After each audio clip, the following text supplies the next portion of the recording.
Okay, tonight we're talking about the French Revolution, and you can see I've spent a lot of time studying the French Revolution, and it's ridiculous and tragic. We're going to try to do all this in about an hour. Probably impossible to do. We're going to skip over a lot of the details and still end up with something like this. The French Revolution is hugely important to not just European history, but to world history, much as the American Revolution, because this is another instance where the Europeans rise up and they try to get rid of their autocratic dictators, their kings. The American Revolution happened in one of the distant colonies, so the King of Britain and the British military were hamstrung in a lot of ways in trying to stop that revolution. The French Revolution, though, happens in France itself, against one of the most ancient monarchies and powerful monarchies in all of European history. So this happening in one of the kind of center pieces and center symbolic monarchies of absolutist government theory is hugely important to the rise of modern democracies for the long term. It doesn't really work out so much in the short term for the French. This will start with the French government's financial problems and their need to basically raise taxes. And that need of raising taxes starts a revolution of the people against the government because, what do you know, the people feel like they've already been paying high enough taxes and you can't tax them anymore. Sound familiar? Yeah. So a lot of the ideas we're going to talk about tonight in the depth of the French Revolution are also symbolic and important for a lot of our own U.S. fiscal problems going on today. And if government doesn't watch what they're doing, they could have something pretty big on their hands. So, to get it started, the French monarchy, the government of France, was in desperate financial shape by the 1780s, when the American Revolutionary War ends in 1783. The French monarchy had been borrowing money to finance its government functions for a long time. They had been going into debt for decades. This had been going on before the American Revolution ever broke out. The French were one of the big losers in the war of the 7 Years' War that was fought in the 1750s, and I think it ended in 1763 in Europe. That was a humiliating loss for the French. It was a very costly loss economically also because they lost major colonies. And a lot of French leaders, especially economic thinkers who worked for the king, started telling the king and other government leaders at that point in the 1760s, you're going to have to start figuring out how to get out of this kind of yearly deficit that is building up your government's debt. This is going to destroy you long term if you don't do something about it. And like many government leaders, they chose to not do anything about it for a while. The problem with trying to kind of level off the finances and maybe even pay off the debt in the long term is that the most likely place for getting additional revenue is from who? Taxpayers. Oh, the taxpayers, but which class of taxpayers? Peasants. Not the peasants. The peasants are already paying as much as they possibly can and surviving. Nobles. The rich. The rich in France had avoided taxes throughout the generations. They had special laws written for them to avoid paying taxes. So, again, sounding pretty familiar. Another major mistake that the French monarchy made was to, financially mistake at least, intervene in the American Revolution. All of the economic thinkers of France virtually told the king and his government, do not intervene, you cannot afford it. This is going to bankrupt you. And he did it anyway because he felt that the French kind of pride was on the line, do anything you can to hurt the British and whatnot. And when that war ended in 1783, the French monarchy was on the edge of complete financial disaster. So the French monarchy, the king starts hiring a bunch of different economic advisors, and one by one they basically give him the advice he doesn't want to hear. You have to tax the rich. You have to tax the landowners. There is virtually no other way out. Finally, in 1786, 87, he listens to the advice of one of these last major economic thinkers that he appoints into his government, and he will go to the rich and ask them if they will accept higher taxes. This meeting with the rich is called the Assembly of Notables. It happens in February 1787.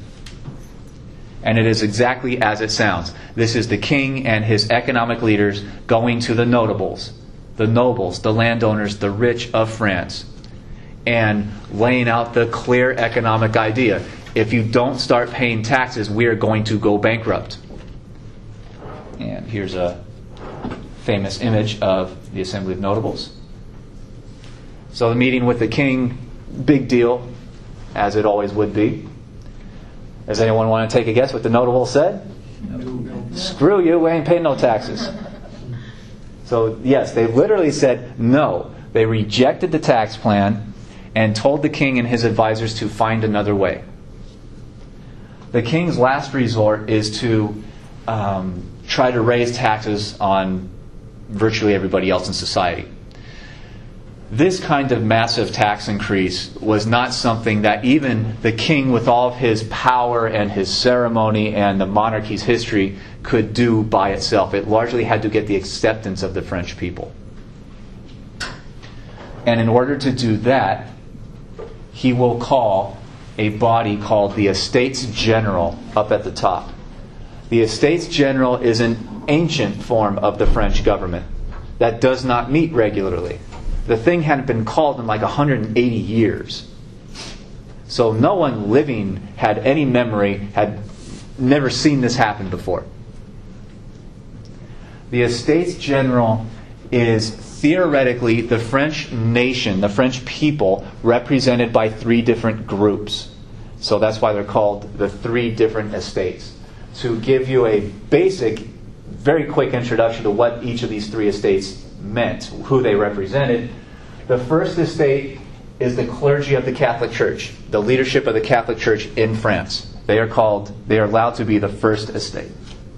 Historians, statisticians have estimated that the first estate represented about 0.1% of the French population.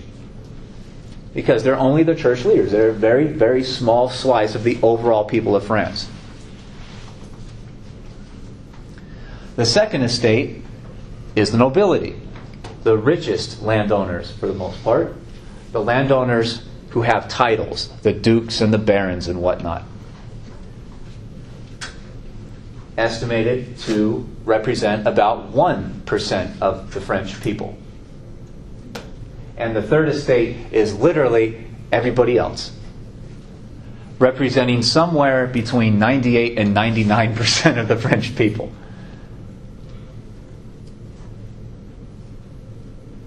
So this is an ancient body, hasn't been called for a long time. When the king announces in 1788 that the EstatesGeneral will be called and will meet to figure out what to do economically to deal with this, impending financial crisis. They will meet in May of 1789 at the king's residence, Versailles, which is kind of like the king's official place where he lives. And Versailles has all these gardens and fountains, and it's the kind of place where you'd expect a king to live comfortably. So it's a large, it's like a city in itself that is built to be the king's place. And it was built by Louis XIV, so the most powerful king that France ever had, or at least by that point.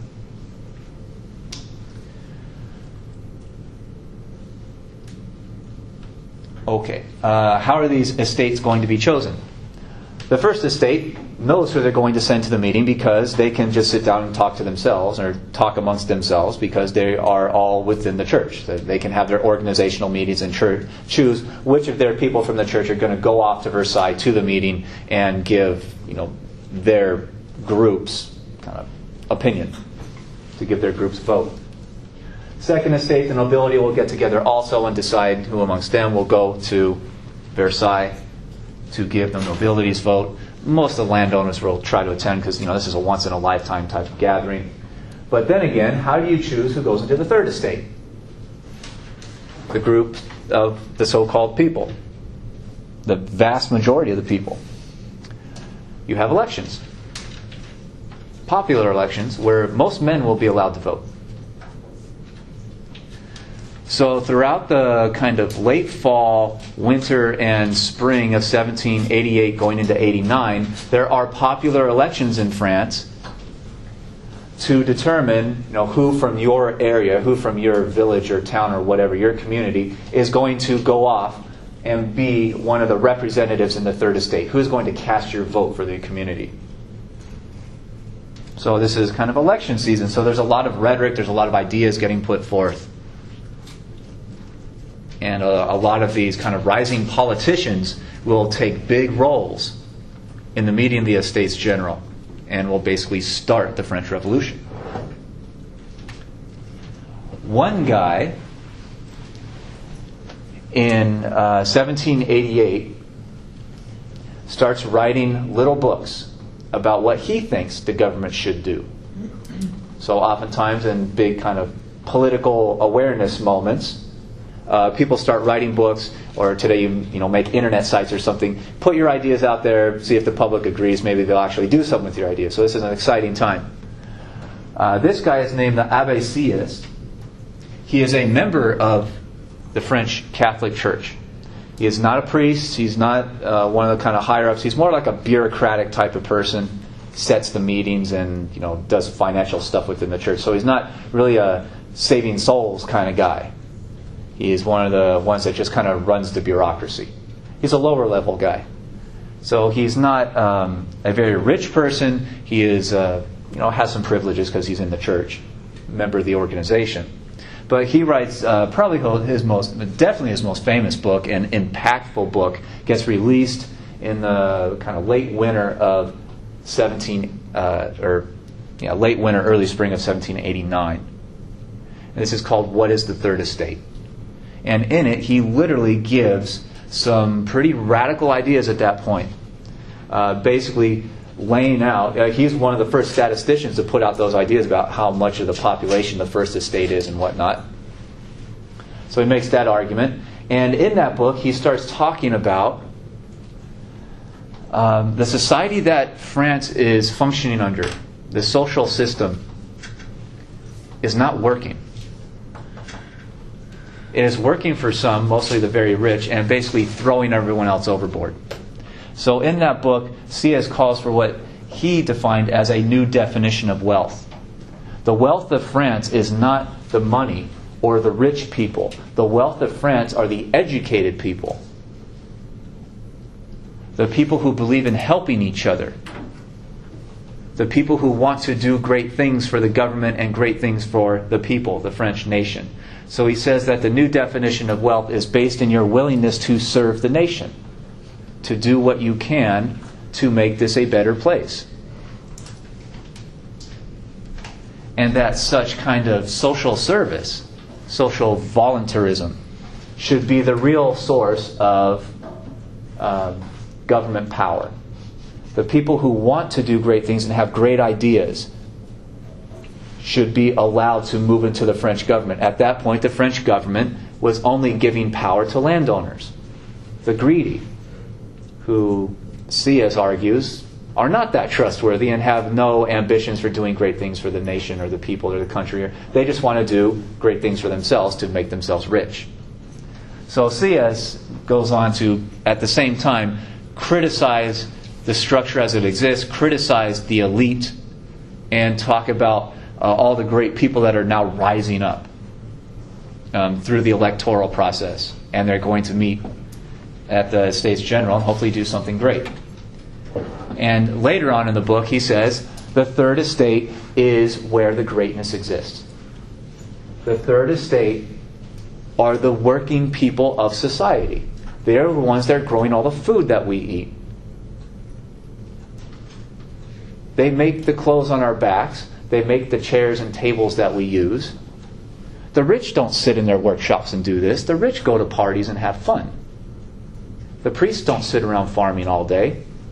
They have other things that they do. They do paperwork types of things and lead congregations and whatnot. So C.S. says that the third estate, the working class of the French people, are the most important fundamental part of French society. They do all the useful work in society, so they should have a majority of political power in the French government. So this is fairly rebellious. It's pretty radical stuff. I mean, remember, he's writing this under a monarchy. He is a member of the French Church, the Catholic Church. So he is basically siding with the people and against his own groups. And his book will become so famous that a popular call goes out to the Catholic Church to push him into the EstatesGeneral, to make him a member of the first estate that's going to go off and negotiate.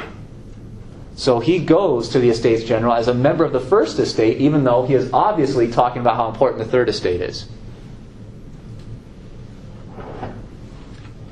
And at the end he says, what is the third estate? The third estate is everything for France. The third estate is France. France is the working people.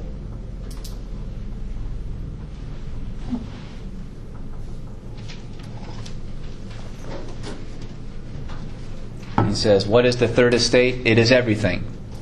What has it been politically? Nothing. It has been shut out of politics for almost all of French history. What does the third estate want to be? Something. They want to gain power somehow. And those are the big statements of his book. So, questions about C.S. at all? He becomes hugely famous for this. This is one of the best sellers of the year. Not just in France, but in other places also. So, the EstatesGeneral meets early May 1789. The third estate is insulted because when the king will officially kind of come into the room, the third estate will not be allowed to be there. The king comes to meet mostly with the church leaders and the nobles. The working class representatives are forced to stay outside. And that the king will welcome them separately from the first two estates, 1 and 2. The third estate is not happy about this.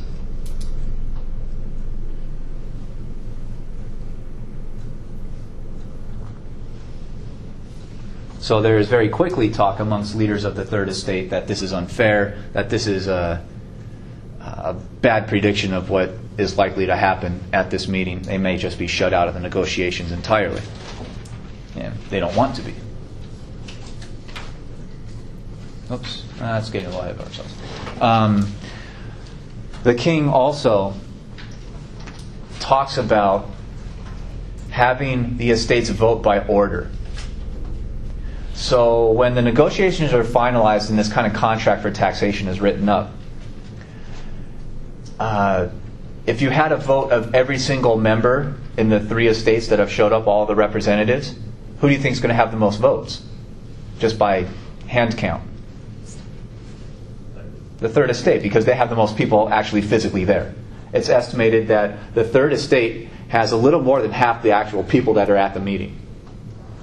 But the king says, and it starts to circulate widely, that the king is only going to allow them to vote by order, which means each estate will get a vote. There's only going to be 3 votes cast. The first estate will get a vote, the second estate will get a vote, and the third estate will get a vote. They're not going to do it by hand. They're going to do it by group. And what does that mean? What's going to happen to the third estate's voting power? It's going to go away because they're going to be outvoted 2-1 on probably anything. So the third estate is livid that this looks like it's going to happen. And C.S. when negotiations with the king and the leaders of the first two estates starts to break down, CS is a very strong supporter of the third estate. He wants them to have some power. He wants them to have some say in this. On June 17th, he goes to the third estate and gives a speech that literally says, he tells them they should organize themselves into a national assembly and declare themselves to be the legislative power of France. What's his reasoning? Because he says the third estate is everything. You represent the French nation. Those first two estates, they're extra. They only represent about 1% of the people. You don't have to listen to them. Pass the laws you want and declare yourselves to be the law-making body of France.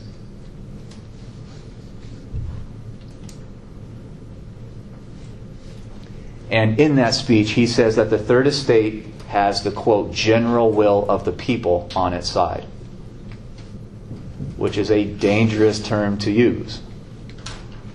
Who used that one before?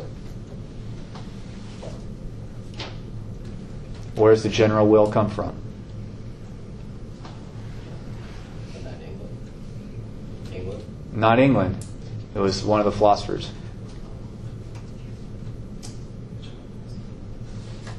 It's the most radical one, Rousseau.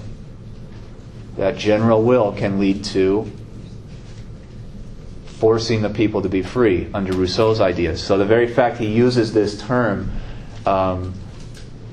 many historians have argued, opens the door to a more kind of Rousseau interpretation of politics. And the third estate loves it. They completely support his motion to transform themselves into a national assembly. French king doesn't like this. The first two estates don't like this because they're basically rising up and declaring themselves to be the power of France. So the king and the first estates will try to reject this, try to stop it. They shut the third estate out of negotiations at this point almost entirely. So when they finally go to take the vote about whether or not to transform themselves into this national assembly, they go to, they're locked out of the building basically, where the big reception halls and debate halls were. So they go to the biggest kind of enclosed open space that they could find, which was a large tennis court, luxurious tennis court built for the king and the nobles and whatnot. So they go inside there and they make their motion and they pass it on June 20th. And they say, we know that the French king doesn't like this. We know he may come after us to eliminate us for doing this.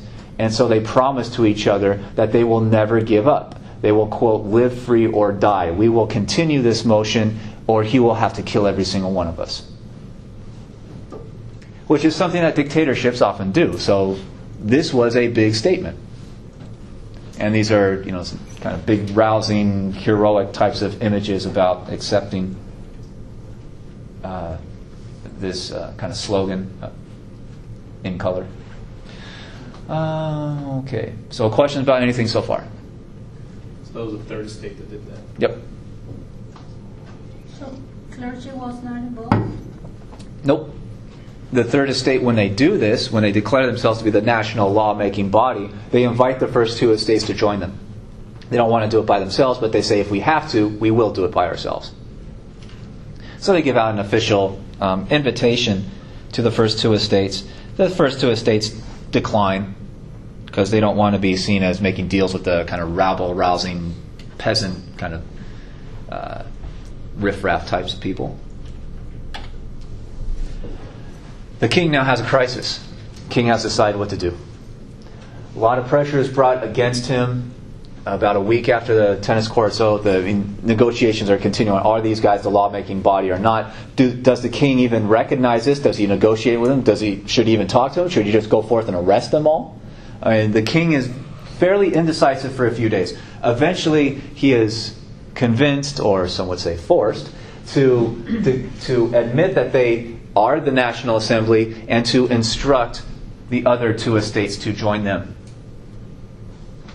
So the EstatesGeneral has gone from a simple body that was supposed to meet to debate a new taxation policy to try to get the government out of debt, has now transformed, even with the king's permission, into the official lawmaking body of all of France, and he officially gives them the order to write an actual French constitution, which France did not have at that point.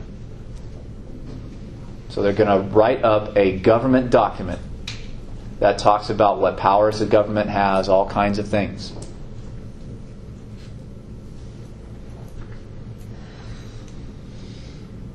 And this is 1789. Remember, this is the first year that the constitutional government goes into effect in the United States. This is the first year that President Washington moves into office. What do you think the Americans thought of this stuff? They love it. They love it to their core. They say, we were the first revolution to get rid of kings. Just a couple months after our movement is done and our new government is building up, now the French are doing it. And the Americans love it because they literally think that this democracy idea is going to be spread across the globe. And that democracy and freedom are going to be the new world order. And they talk about this constantly. So there's great celebrations in the United States that the French are doing this. And the French king is seen as a hero because he's accepting of this. He doesn't go out and massacre all the Third Estate for defying him. He doesn't act like a dictator. He gives his permission for this to happen. Unfortunately, a series of events start to emerge. The Third Estate leaders, even as they start to meet to write this new constitution, there are rumors spreading that the king is gathering his forces together in Versailles and he's going to arrest them all and have them executed quickly. He also fires a very popular economic advisor. And he's apparently a lot of troop movements started happening around the city of Paris, the big city. Versailles is about 30 miles or so away from Paris. So Versailles is close, but it's not in Paris itself. So a lot of rumors start spreading around France by early July that the king is secretly mobilizing his army to eliminate this radical movement and imprison anyone who supported it. And there are actual troop movements that are happening. So people are really worried about this stuff. And the fear boils over on the day of July 14th. Mobs started to gather in Paris. Riots started breaking out. And on this day, the 14th, a riot broke out right in front of the major government prison building in Paris called the Bastille.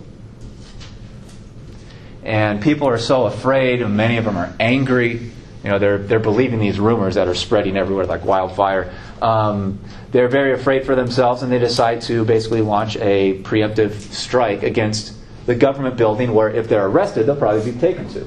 So this building was synonymous with government power, and especially the power of the monarchy. This is where all the political prisoners were basically housed in France. This place was known for torture, people being thrown into a hole, never seen again, all kinds of horrible stuff. So this was very symbolic of the king's dictatorship, military powers in the country. And the people gather around it on July 14th and they attack it. They kill a bunch of soldiers defending it. Then they rip the sucker down all the way to the foundations. They tear the building down. Remember, these are people that did not have wrecking balls or jackhammers or anything like that. They tore this thing down with their hands. Literally. They take it down to the foundations, all the way down to the ground level. So not just the conquest of the Bastille, but its complete eradication from the face of the earth and setting the prisoners free and whatnot is seen as the kind of final collapse of the king's symbolic authority. It's pretty obvious that the king is very weak at this point because he can't even defend his own government buildings in the biggest city. Question? How long did that take? It was a lot of people, and it took a few hours. I don't think they took the whole thing down in that one day, but they conquered the thing in one day and quickly started just ripping it apart. And you can see it's a large building. It's several stories tall, and it stood for a few hundred years. So this gives us an insight into the emotional fervor and the fear that people felt, and the anger they felt, and how little they trusted the king. Even though he's allowing them to write a constitution and whatnot, they don't trust him in the long term. Politicians make promises, and when you come out to celebrate, they'll sometimes massacre the people celebrating, right? So the king's symbolic authority just pretty much disappears with this one. The king isn't happy about it. The king starts issuing decrees and starts. The king, from this step forward, makes just a series of very bad mistakes, public relations wise, in relation to the French people. It's not the smartest king that ever lived. And now we're going to get into some more of the mistakes. So the actual discussions and negotiations and the writing of this new French Constitution begin in August of that year, 1789. The Constitution, as it forms, and it takes a while, it takes a couple years for this thing to get finished. It's very intricate. There's a lot of different groups that kind of have a seat at the table in this thing. So these are kind of long-term, tough negotiations. Eventually, the draft Constitution will have several major facets. Number one, it will create a constitutional monarchy, which means a constitution, a document that gives all these different kind of legal powers, different branches and whatnot. We'll have an elected legislature from the French people, and it will remain a monarchy, which means that the king will remain as the executive power, but will no longer have the power of passing all these laws by himself. Number two, big step, the complete abolition of feudalism in all of France. That is a giant step, and they vote to do that in one night. And one of the first nights were actually negotiating. I believe it's the night, August 4th, somewhere around 3 a.m. or so. They held a vote and said, okay, who wants to get rid of feudalism? I want to, it's gone. That's it. No more peasants. No more feudal promises to your regional lord or anything like that. All that stuff we talked about at the beginning of the semester, that is all eradicated from France. So now you have a working class who are free to go get jobs wherever they want. They can move around. They become basically wage laborers. Number three, the nobility loses all of their titles. So no more barons, no more dukes. They're usually allowed to keep a lot of the land they have. But they're not allowed to call themselves with those titles anymore, because they lose the titles. They also lose the tax avoidance privileges. So in a fairly roundabout way, they are going to start building up government revenue, because some of these guys might actually have to start paying taxes now. Who knew? Number three, the Catholic Church was fairly unpopular to a lot of French people.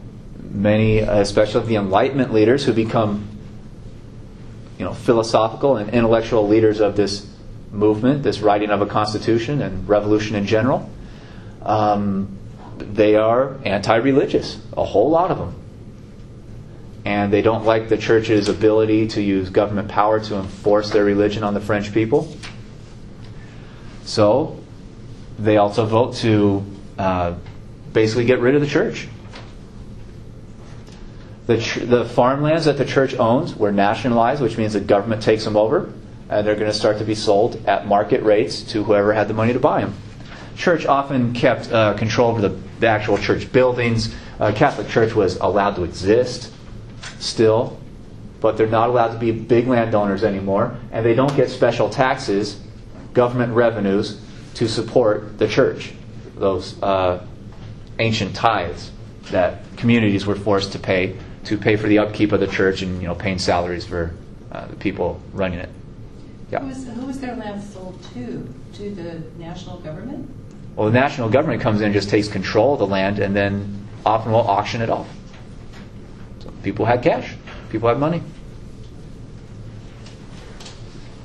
And in general, you have Enlightenment ideas about equality. The big words, the kind of calling card phrases for the French Revolution are liberty, equality, and fraternity.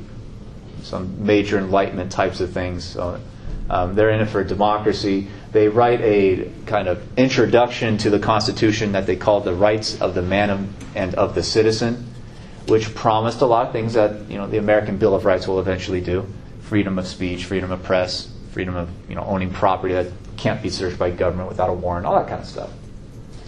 So there's a lot of Enlightenment ideas of, the government can't torture you. They have to bring charges against you if they want to throw you in jail. This was general kind of stuff that the Enlightenment had talked about. And therefore, a lot of people who describe the French Revolution describe it as the logical end of the Enlightenment. This was what the Enlightenment was trending toward. And when the French Revolution goes bad, the people who hated the Revolution and hated the Enlightenment will say, well, the Enlightenment caused the Revolution still, therefore the Enlightenment is also evil. A little bit of a stretch in some people's mind, but that's the accusation. The draft Constitution, again, is meticulous. I mean, it's long-term negotiations. Doesn't get finished until September 1791. So it's a work in progress for a couple years. And those couple years are pretty tumultuous. Other things break out in France at about the same time. One of them is called the Great Fear. And you can see this is mostly in the summer of 1789. Even though the Bastille fell, people were still afraid that the king is going to marshal his forces together and basically eradicate these rebellious types of leaders who want more equality and power for themselves. So this so-called Great Fear literally spreads throughout France. And people attack government buildings, there's riots. It's a pretty general state of near anarchy in a lot of places. So much like fairly chaotic places in the world today, if you have a neighbor who's been blasting their stereo every Saturday night and has prevented you from sleeping, there's so much violence being committed and the law is not enforced because the police are running everywhere trying to calm things down, you might be able to get away with killing somebody.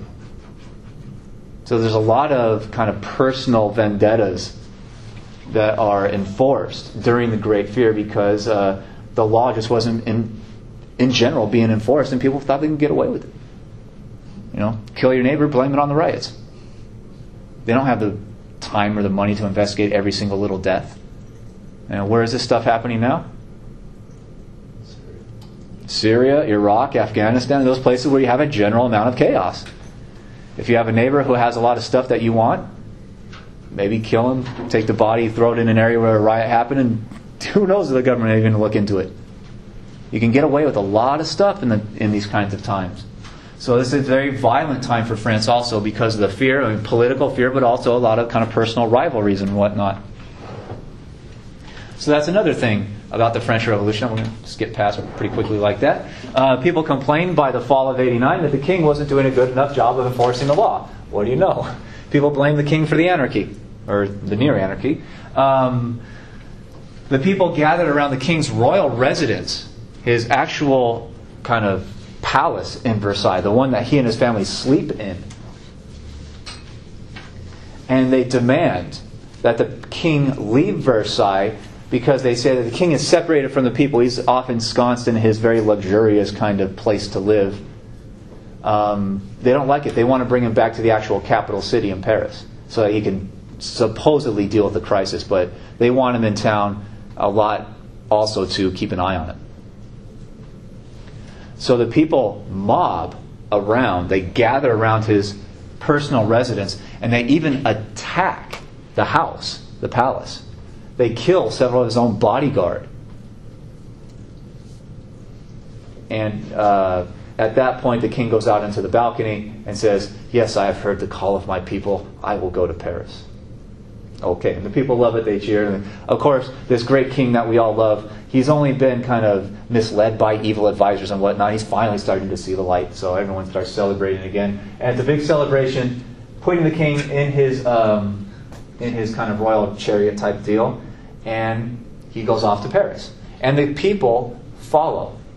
They walk beside because they didn't want him getting away, number one, and it's also a kind of parade. It's a celebration. It's a fairly disgusting celebration because they take the heads of some of the bodyguards and put them on big sticks and walk with them. Just to let them know that they meant business. So this quote down here was supposedly chanted the 25-30 miles on the way to Paris. Le roi à Paris, which means the king to Paris, the king to Paris. When he's moved to Paris, he and his family, they're given one of the palaces in Paris, but they're basically imprisoned. They're constantly watched. They're spied on by the people. And whenever there's a kind of new fear, new threat of the government coming up and trying to kind of reinforce the monarchy's control, they will gather outside the palace and threaten the royal family, literally. Not everything that is happening politically in France is happening up on high, the people writing the Constitution or what the king is doing. A lot of this stuff is becoming so popular, they're now finally free to debate. They can talk about what they want to do politically without kind of fear of the king cracking down and imprisoning people. They burn down the prison.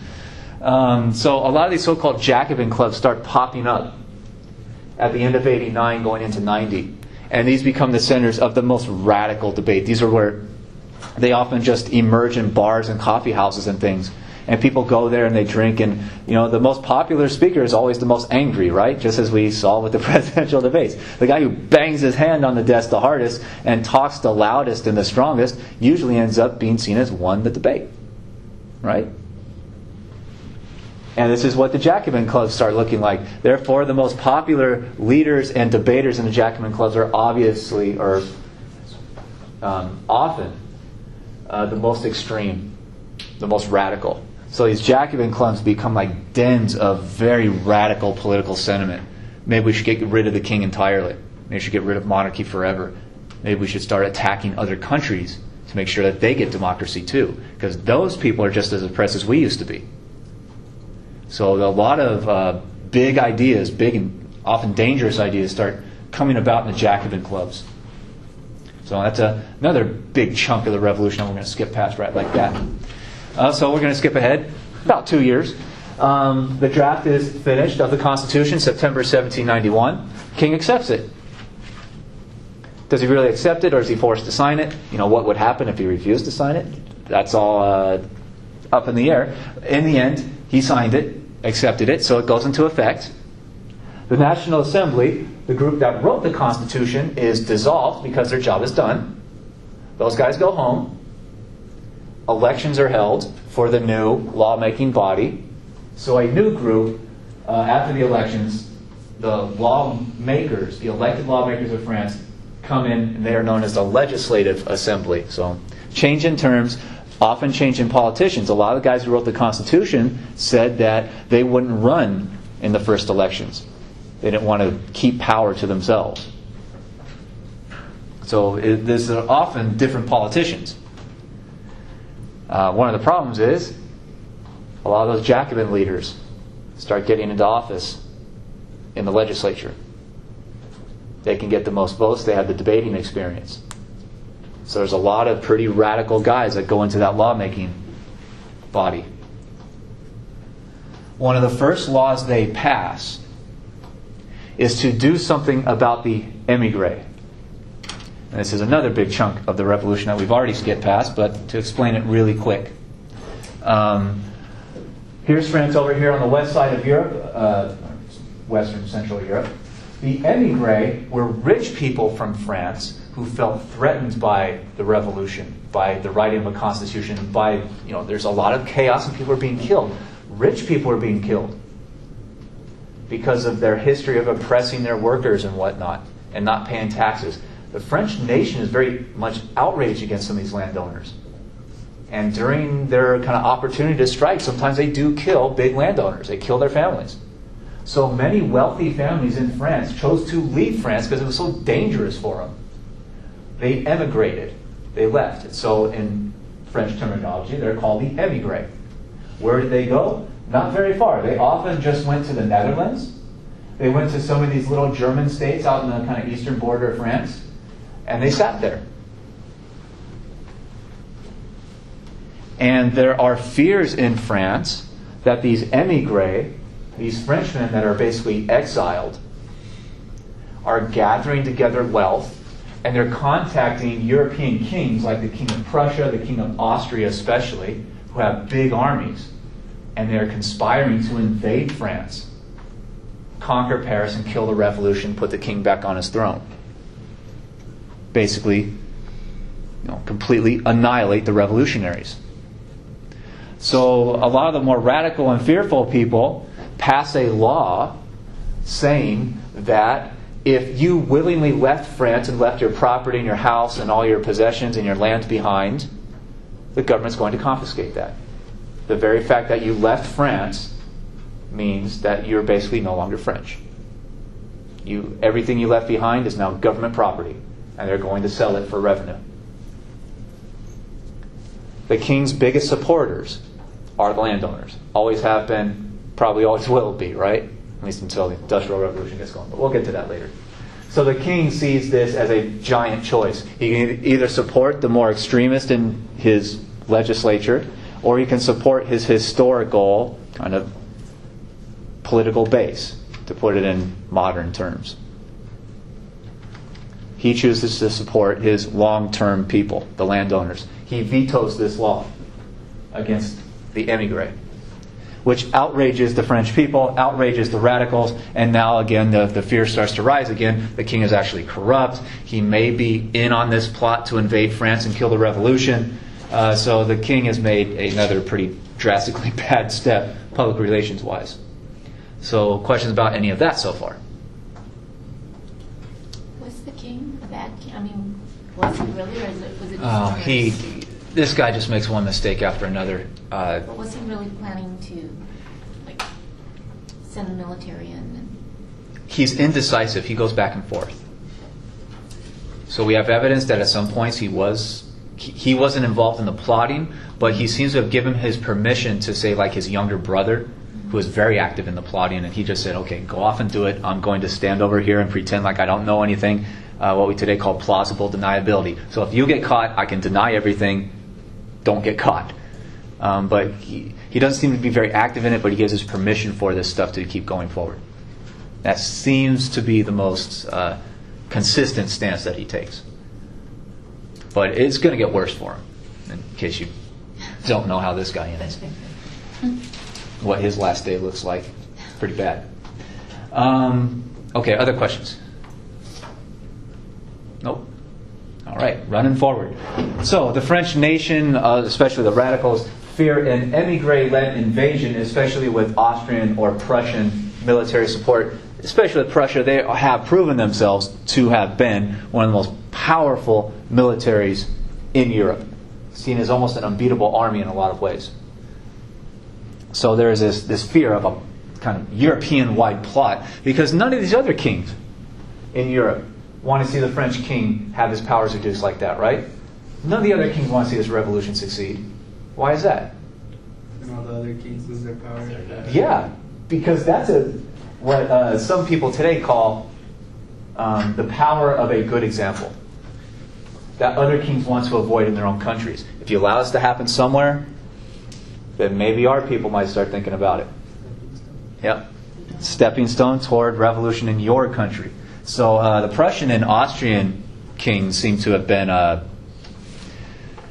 pretty sympathetic to the émigré and seem to be willing to support an anti-revolution invasion. And the French people don't like it. The French legislature doesn't like it. They try to push the king to do something. He drags his feet. So January 1792, the Legislative Assembly sends messages to Austria to stop helping the émigré and to kick them out of this area of what we today call Germany, called the Rhineland, which is basically land that's right next door to France, along the Rhine River, the kind of historic border between the German realm and France. So the Austrians were sending money and supplies and stuff to the émigré to at least keep them there while the Austrian government makes a decision about whether or not to go to war. So now you have the French legislature sending messages and demands to the Austrian government saying, stop supporting these guys. Stop the flow of money. And through the winter and spring of 1792, this is like a small little snowball that starts to get bigger and bigger. The theory generally grows that not only do you have to stop the Austrians from supporting the émigré as a threat to invade France, but that the only way the French Revolution could defend itself and survive in what they now recognize as a hostile world of all these other kings and landowners is to possibly attack and destroy other monarchies in Europe. To create revolutions in other countries to topple other kings, so that if you attack Austria or Prussia and you start a revolution there, maybe the people rise up and get rid of their own governments, therefore you don't have to worry about an invasion from those areas anymore. So this initial demand against the Austrians kind of starts rolling down the hill, and it gets bigger and bigger and bigger. And it takes a few months, but these are some radical statements.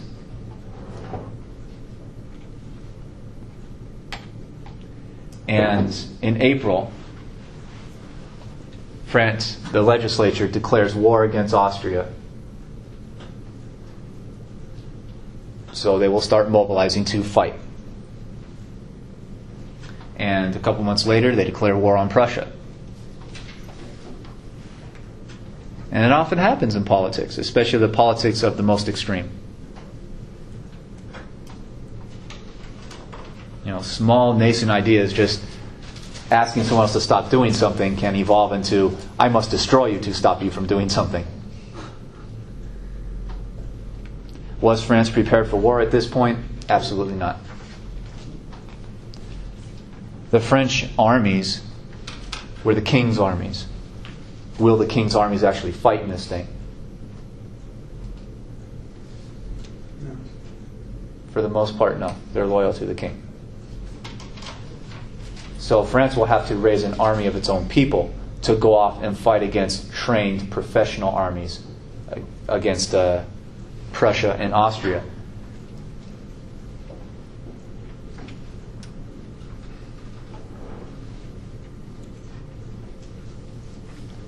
And this is generally recognized, in European history at least, as one of the first real wars of a nation, the War of the People, where the people will go off and join the army and fight to defend their country, rather than hiring mercenaries or sending off the king's professional soldiers or something. So this kicks off what we now see as wars of nations.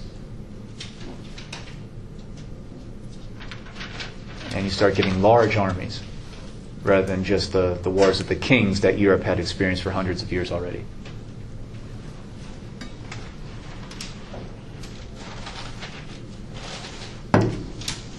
Okay, moving forward. So, France will go to war. The king actually likes the idea of their going to war, because he believes that Austria and Prussia will win easily, because they have professional soldiers instead of the French farmers and merchants who will, go get whatever gun they can get their hands on and start running at the enemy. So he thinks that the French kind of citizen armies are going to get annihilated. And generally that's what a lot of Europeans think. It seems to be a very one-sided war. And the Prussians and Austrians win a lot of big battles very early on, so it seems to be coming true. And the French king actually likes this, because he thinks if Austria and Prussia invade France, topple this revolutionary government, they'll probably put him back on the throne. They'll tear up the Constitution, say enough with that, and the king will be back in power.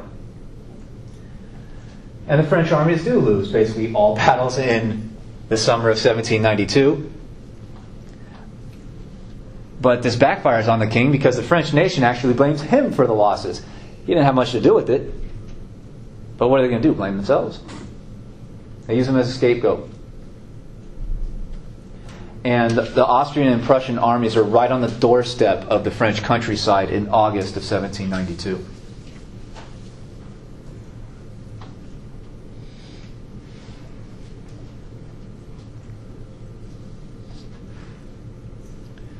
And right at this point, in June or July, the king makes probably the dumbest mistake that any king, possibly any king, has ever made. He tries to leave Paris, and he tries to go to the emigre lands. He tries to leave France completely.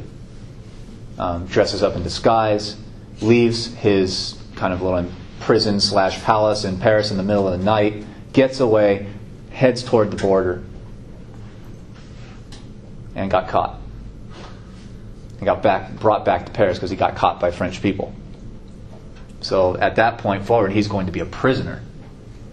A real prisoner.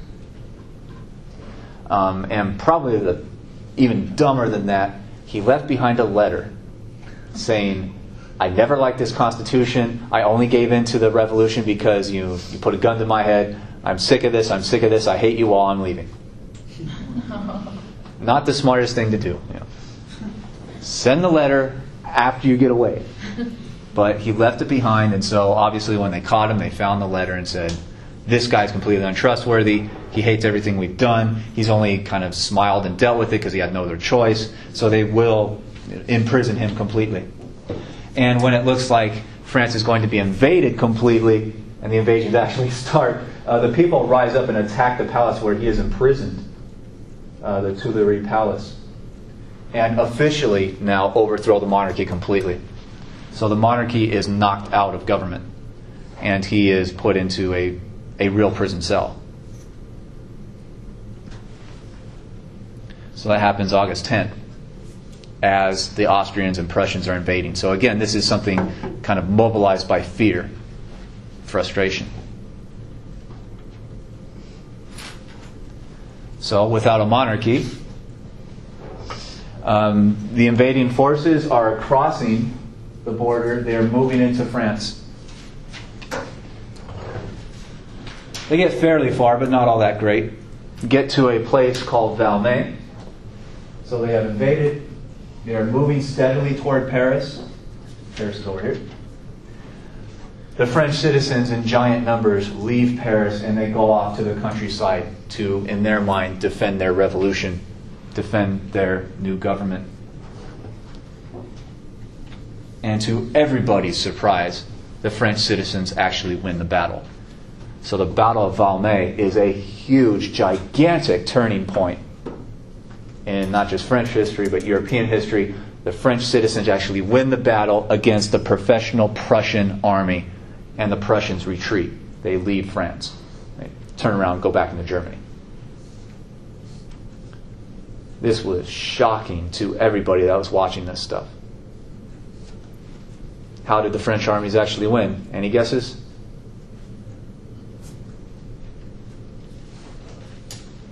By sheer force of numbers. They had a citizen population. They had tens of thousands of more troops. Or not actual troops, but people who left their homes and their farms and whatnot. So even though they didn't have enough guns, it's just the sheer weight of numbers just attacked the Prussians and knocked them out.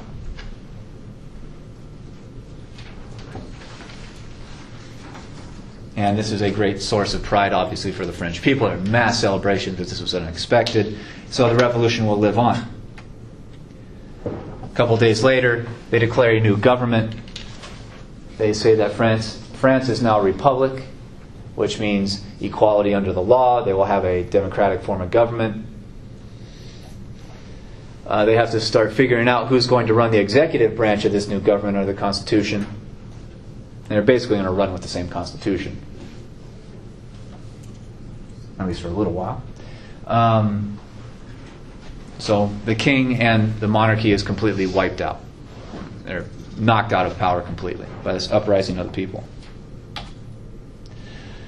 So questions about anything so far before we start moving forward quickly again, hopefully.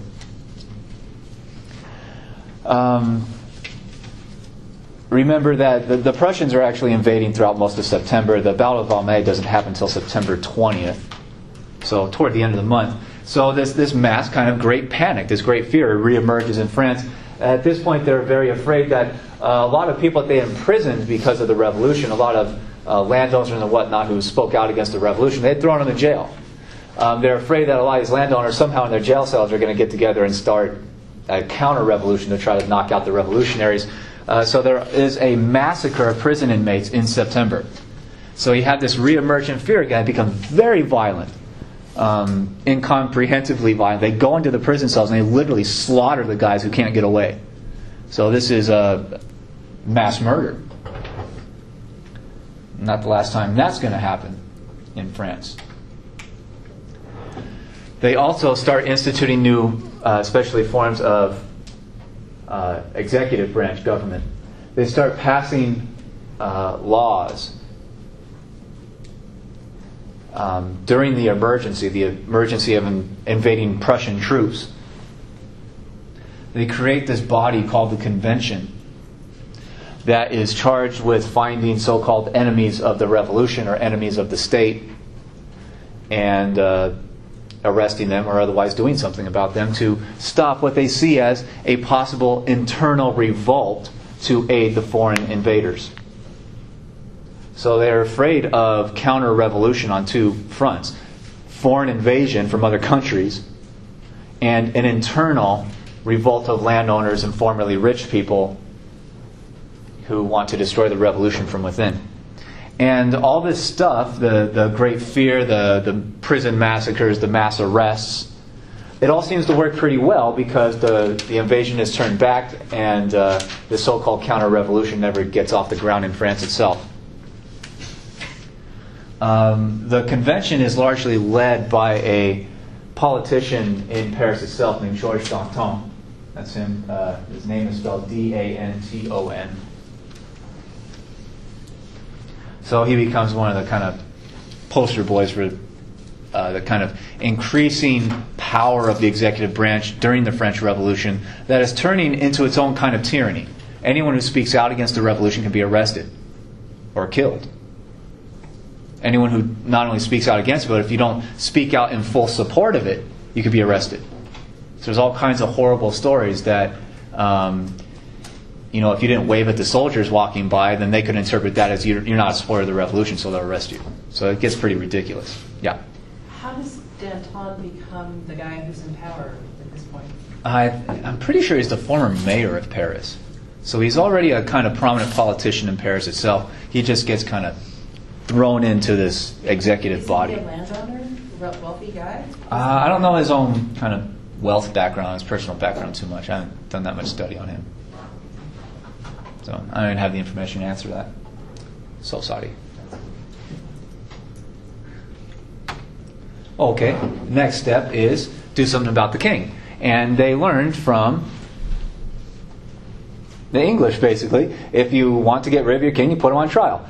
Exact same charges. Treason against the French people. They call it the trial of Louis Capet because the very first French family on the throne were called the Capets, the Capetians. They're way back in the 900s.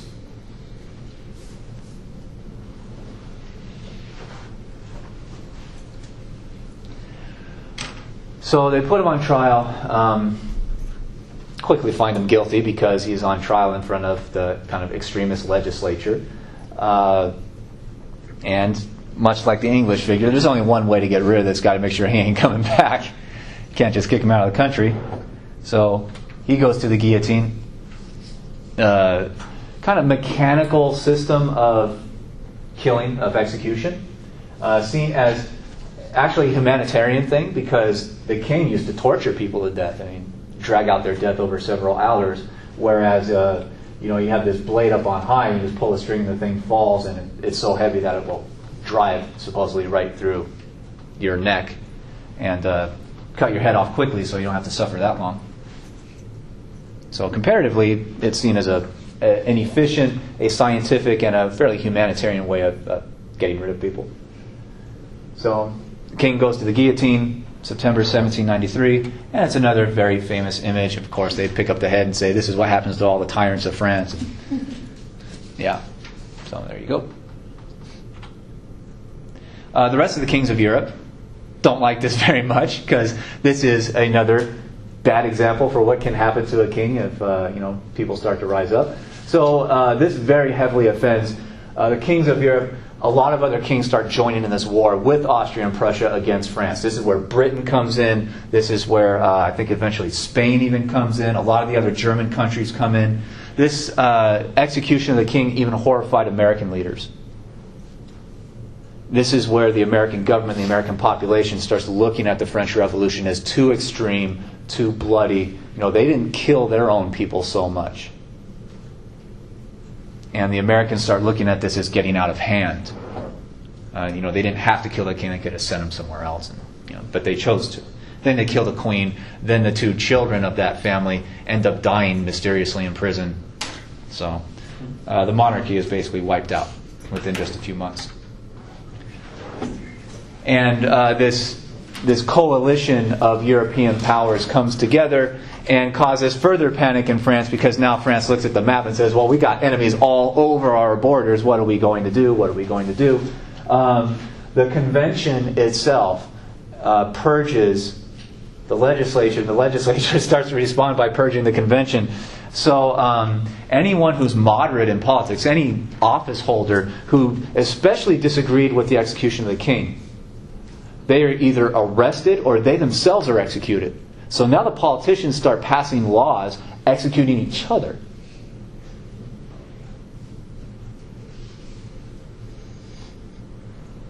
They suspend the Constitution and all the guarantees of civil rights and liberties and trials and all that stuff, because they want to, again, eliminate the possibility of a new revolt called, in this instance, the Vendée Revolt, which, again, we're going to skip past very fast. They want to destroy any internal opposition to the revolution. And again, anyone who doesn't support the thing to their absolute fullest possible can be seen as an enemy. What would we call these people today? What do we accuse them of today? Being terrorists. So the French are basically saying, we have these internal terrorists. You don't always know who they are. They hide their identity. They do all this stuff in secret until they try to overthrow the government completely. That's when you find out who they are. So they're asking for the power to suspend the Constitution, to do investigations, and to eventually eradicate people who could be plotting against the government internally. And of course, to raise very dedicated armies to fight against this so-called First Coalition of all these other Europeans. They also passed a law called the Levy en masse, which literally says that the government has the right to take any private property that it thinks can be useful in the fighting of war. So if you have some candles in your house that the army thinks it needs, they can go into your house and take them. If you have a shovel or a rake, they can go in and take it. And obviously they're going to take as many guns as they can get. So the levy en masse is exactly as it sounds. It is a massive levy on the people. It is a massive movement to get resources. And we today call this total war, where the government mobilizes the entire economy to fight the war. And lastly, they create a group called the Committee of Public Safety, which is basically the terrorist hunting type of body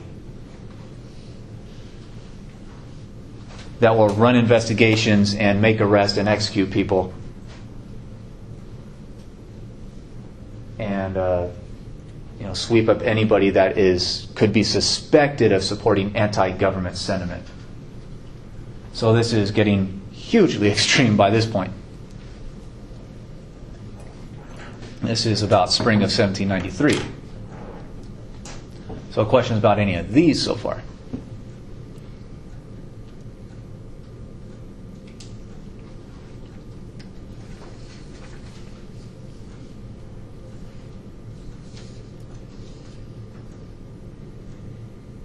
Nope.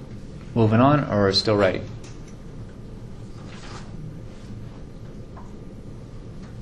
No answer. Okay. Then we'll move on. Okay. Robespierre becomes the leader of the Committee of Public Safety. And the Committee of Public Safety is really anything but public safety. It goes around and arrests anybody. And Robespierre, as its kind of chair of that committee, basically gets the power to kill anyone he wants. All he has to do is sign a document with your name on it, and the police will come for you. And you will usually be executed in a matter of days. And this kicks off the major law that gave him this power is called the Law of Suspects. Basically, anyone who is suspected of treason against the government will be dealt with. So they don't even need that much evidence. And this kicks off what we know as the Reign of Terror, which is literally the government staying in power by killing anyone who opposed it, anyone who spoke out against what it was doing. So if you are sitting in a bar or a coffee house or walking down the street and talking and saying, well, I really don't like the suspension of the Constitution, that doesn't seem like a very good idea, the police could come for you that day. You could be executed just for that statement. And it's estimated that 30,000 people are executed throughout France, starting when Robespierre gets into power in September 93. The reports from some Americans, foreign diplomats and whatnot from the United States that are living in Paris and watching this stuff, the guillotine never stops. It runs 24/7. And their reports are that the streets of Paris literally run red with blood. Blood stains in the streets cannot be washed out because they're killing so many people. Why did they pick Robespierre? Because he had the image of being completely morally perfect. He was uncorruptible. You could not bribe the guy. He was going to do what he thought was best for the nation, despite whatever anyone tried to corrupt him with land or money or anything. The only way this reign of terror is ended is when the rest of the politicians that actually survived this thing start getting so worried that he's going to point at them and have them executed that they send the police in to arrest him and his friends on this committee. And they execute him as soon as possible, just to knock out the threat to themselves. So a lot of these kinds of government movements, these kind of terror tactics, often become so extreme that the population, the political leadership often start fearing for themselves. So they just wipe out the terror tactic itself. They kill everybody that was involved in it. So Robespierre and his kind of friends and supporters that were doing that stuff, they're executed in late July of 94. So we're going from September 93 to July of 94. That's a long time for this kind of government to exist. That's 10 months of living through something like this, if you lived. And right after he's executed, they take out the Committee of Public Safety and the Reign of Terror is ended. And they create a new executive body that they call the Directory, which is going to be far more moderate and even kind of very cautious in a lot of ways. The Directory will be basically the opposite of the Committee of Public Safety. They are very careful, they're very slow, they debate a lot, and they talk about rebuilding stability. So this kind of mass public murder really ends in July. And the government goes back to be much more cautious. They're not going to obviously bring back the king or the monarchy. They're gone.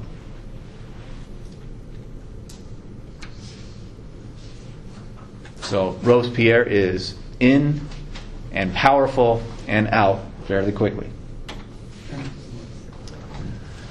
And the Directory will basically run the French government for the next several years. From 94, they continue the wars. The wars go badly for France. They go off and they conquer some land out in the German areas, but they can't knock out their major kind of problems, especially Prussia and Austria. And their invasion attempts to go further get turned back, so it's very much back and forth. The French economy just goes off the cliff during the Directory. They have mass inflation. All kinds of just epidemic problems are occurring in France, and the Directory seems to have very little ability to deal with it. By 1799, the Directory is so unpopular in France that there are kind of open talk about getting rid of it and replacing it with something else. And this is where Sieyès comes back. He actually survived all the Reign of Terror and everything. He went into hiding. He comes back, and he's one of the more respected people in the government, in this kind of Directory government. He is a kind of big-time theorist now. He's been around with this stuff since the beginning. So he has a lot of respect and admiration. And the people who want to get rid of the Directory go to him as their chosen kind of new leader for France. So Sieyès, in private, writes up a new constitution that is obsessed with balancing government powers. He doesn't want this new constitution, this new government under his control, to get so extreme and radical and violent that a new kind of terror emerges. So he writes up a very, very, very complex constitution that if you ever read the thing, you have to draw a map to figure out where all these different groups and counterbalances and checks on power and all that stuff are. So he is going to lead a coup against the Directory to set up a whole new constitution, a whole new government. And he expects himself, and the people who follow this expect him to be put into the kind of higher levels of power to oversee all this. The problem is they need to get the army on their side. You can't have a coup against a government unless the army joins it, right? And so they look around for some military leaders in France that are popular enough with the people to get popular support for this coup, and also popular enough in the army for the army to follow orders, and someone that they felt that they could control. So they pick out this young guy named Napoleon Bonaparte. He's only about in his early 30s by this point. He's very young. He's a general already in the French army, because he is the only successful military leader in France. The invasions he led actually worked. He conquered land. He conquered northern Italy. Whereas the rest of the French armies are getting their butt kicked and kind of coming back home humiliated. So they go to Bonaparte and say, when the coup begins, will you be on our side? Will you direct the army to take control and then hand it over to Sieyès? And Bonaparte says, yes, I will. I can do that. That's not a problem. So he returns to France. He's kind of out of the area at that point. He comes back to France, leads the coup, and then knocks Sieyès out. He sets up his own government that does not follow Sieyès' constitution. That thing gets trashed. Napoleon sets up what comes to be known as the consular government, kind of series of kind of highest level and then kind of bureaucratic levels down. The first consul was the biggest power, kind of like the number one guy, and he declared himself to be the first consul. So he has control of the army and now control of the government, and he will basically set himself up as the next major leader. And when he rises, he goes to the French people and says, "La révolution est passée." The revolution is over. There will be no more uprisings. There will be no more riots. There will be no more mobs. That tumultuous period that we just went through, 10 solid years of up and down, back and forth, unpredictability and chaos, all the death and all the murder, and all the economic crisis and all the hunger, that's all over now. I will be a stable government. I will lead it. We will not reverse the gains of the revolution. People can keep the end of feudalism. People will keep all the freedoms that the revolution built. We're going to write up a new government. So he claims to be the defender of revolutionary liberties, but he is also obviously in control of the government completely. And the French will be left, and much of the rest of the world will be left to figure out, is this guy a revolutionary liberator, or is he a dictator? And we'll answer that next time when we get to Napoleon and his attempts with the rest of the world.